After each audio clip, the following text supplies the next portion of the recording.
സംഭൂജ സദസ്സിന് വന്ദനം. വിശ്വാസത്തിന്റെ ദീപശിഖയുമായി ക്രിസ്തുയുഗത്തിന്റെ ആരംഭത്തിൽ തന്നെ ഭാരത മണ്ണിലെത്തിയ അപ്പസ്തോലനാണ് മാർ തോമസ് ലീഹ. അദ്ദേഹം കൊളുത്തിവെച്ച വിശ്വാസത്തിന്റെ നിറദീപത്തിൽ നിന്നും കൈത്തിരി സ്വീകരിച്ച മാർത്തോമ മക്കളാണ് നാം ഓരോരുത്തരും.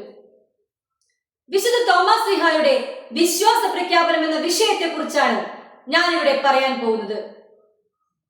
എന്റെ കർത്താവേ, എന്റെ ദൈവമേ എന്ന മഹത്തായ വിശ്വാസഭാഷ്യം ലോകത്തിന് നൽകിയ തൊട്ടറിഞ്ഞ വിശ്വാസത്തിന്റെ പ്രതിപുരുഷനായിരുന്നു മാർ തോമസ് ലീഹ. ഗലീലയിൽ ജനിച്ച് മൈലാപ്പൂരിൽ ഭരിച്ച ഭാരതത്തിന്റെ അപ്പസ്തോലൻ.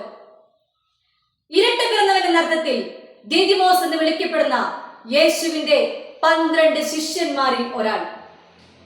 യേശുവിന്റെ പ്രവർത്തനങ്ങളിൽ ജാഗ്രതയോടെ, ധീരതയോടെ, വ്യക്തതയോടെ മുന്നേറിയ ക്രൈസ്തവ വിശ്വാസത്തിന്റെ ആൾരൂപം.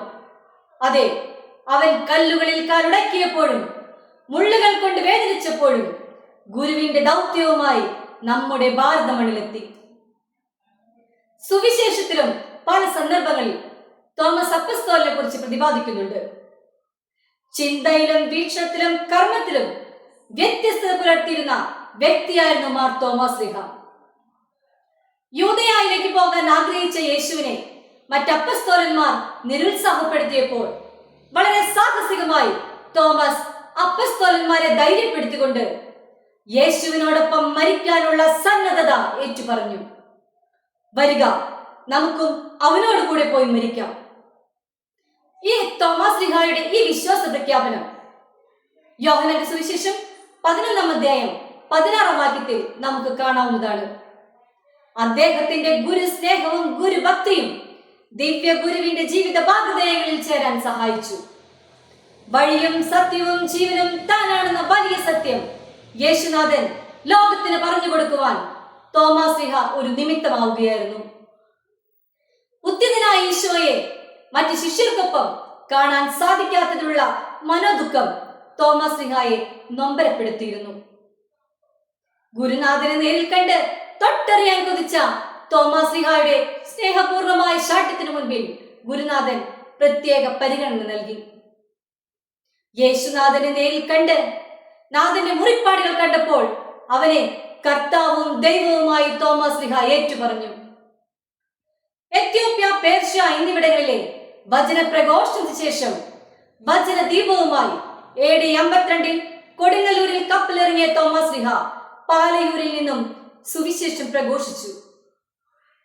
കേരളത്തിലെ കൊടുങ്ങല്ലൂർ, പാലയൂർ, കോട്ടക്കാവ്, കോക്കമംഗലം, കൊല്ലം, നിരണം, നിലയ്ക്കൽ എന്നിവിടങ്ങളിൽ പള്ളികൾ കെട്ടിപ്പടുക്കുകയും തിരുവിതാംകോട് അരപ്പള്ളി സ്ഥാപിക്കുകയും ചെയ്തു.